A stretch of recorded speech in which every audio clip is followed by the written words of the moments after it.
Hi అందరికీ.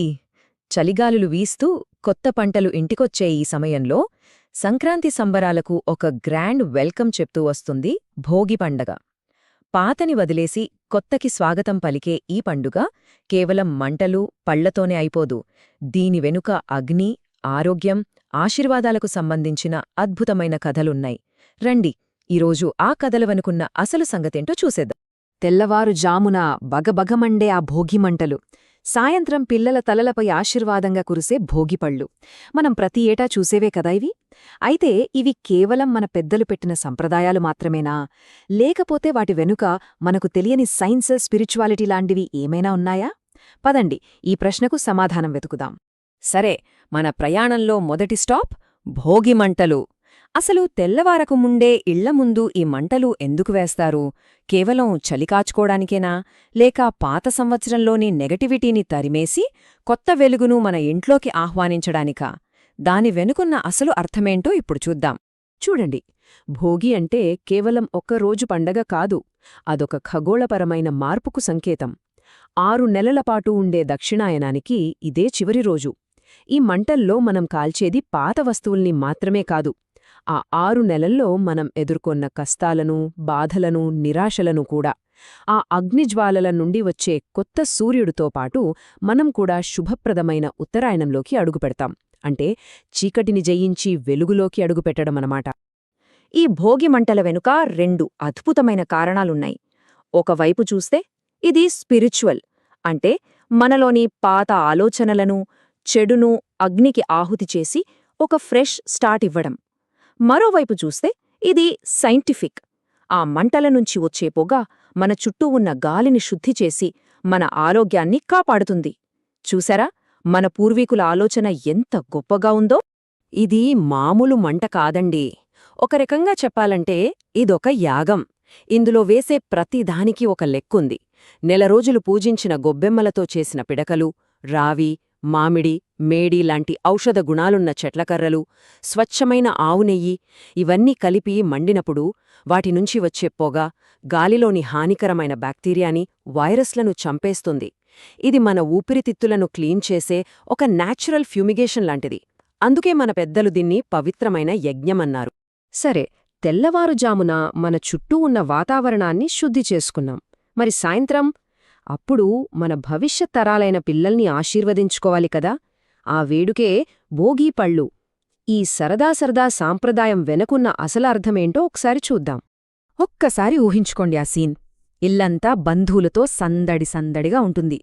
మధ్యలో కొత్త బట్టలు వేసుకుని పిల్లలు ముద్దుగా కూర్చుంటారు. రేగిపళ్ళు, శనగలు, చెరుకు ముక్కలు, చిల్లర డబ్బులు, బంతిపూల రెక్కలు, ఇవన్నీ కలిపిన మిశ్రమాన్ని మొదట తల్లి దిష్టి తీసి పిల్లల తలపై ప్రేమగా పోస్తుంది.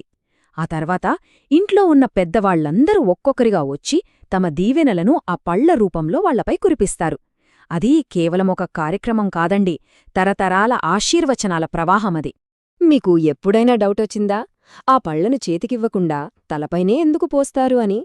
దాని వెనుక యోగశాస్త్రానికి సంబంధించిన ఒక పెద్ద రహస్యమే ఉంది. పసిపిల్లల నడినెత్తిమీద బ్రహ్మరంధ్రం అని పిలిచే ఒక సున్నితమైన ప్రదేశముంటుంది. యోగశాస్త్రం ప్రకారం విశ్వశక్తిని శరీరంలోకి తీసుకునే ఎంట్రన్స్ పాయింట్ అదే. రేగిపళ్లతో ఆ ప్రదేశాన్ని మెల్లగా ఉత్తేజపర్చినప్పుడు పిల్లల మెదడు చురుగ్గా పనిచేస్తోందని, ఆరోగ్యం కూడా మెరుగుపడుతుందని మన పూర్వీకులు నమ్మేవారు. అంటే చూశారా, ఈ ఒక్క భోగిపళ్ల వేడుక వెనుక ఎన్ని గొప్ప విషయాలున్నాయో. శ్రీమన్నారాయణుడి ఆశీస్సులు దొరుకుతాయి, చెడు దిష్టిపోతుంది, రేగిపళ్లలో ఉండే విటమిన్ సి వల్ల ఇమ్యూనిటీ పెరుగుతుంది, సూర్యభగవానుడి అనుగ్రహం కూడా లభిస్తుంది. సంప్రదాయం, ఆరోగ్యం, విశ్వాసం, ఈ 3 కలిసిన ఒక అద్భుతమైన వేడుక ఇది. మరి ఇంత అర్థవంతమైన ఆచారాలు ఎక్కడ్నుంచి వచ్చాయి? వీటి వెనుక ఎలాంటి దేవుళ్ల కథలున్నాయి? పదండి, ఇప్పుడు మనం పురాణాల్లో కోలుక్కేసి ఈ సంప్రదాయాల వెనుక ఉన్న అసలు హీరోలెవరో తెలుసుకుందాం. అసలు భోగి అనే పేరెలా వచ్చిందో తెలుసా? దీని వెనుక ఒక అద్భుతమైన ప్రేమకథ, భక్తికథ ఉంది. అదే గోదాదేవి కథ. ఆమె ధనుర్మాసం మొత్తం కఠినమైన వ్రతం చేసి చివరికి తను ఎంతగానో ప్రేమించిన శ్రీరంగనాథస్వామిలో ఐక్యమైపోయింది. ఆ దైవిక కలయిక ద్వారా ఆమె పొందిన ఆనందాన్నే భోగమంటారు. ఆ భోగాన్ని పొందిన రోజు కాబట్టే దీనికి భోగి అని పేరొచ్చింది. ఇవి కేవలం పండగ కాదు, దేవుడితో జీవుడు కలిసిపోయే ఒక ఆనందానికి గుర్తు. ఇక భోగిపళ్ల వెనుక ఉన్న కథైతే ఇంకా స్వీట్గా ఉంటుంది. ఒకసారి దేవతలందరూ బాలకృష్ణుణ్ణి చూడ్డానికి వెళ్లారట. ఆ చిన్నారి దైవత్వాన్ని చూసి మైమరచిపోయారు.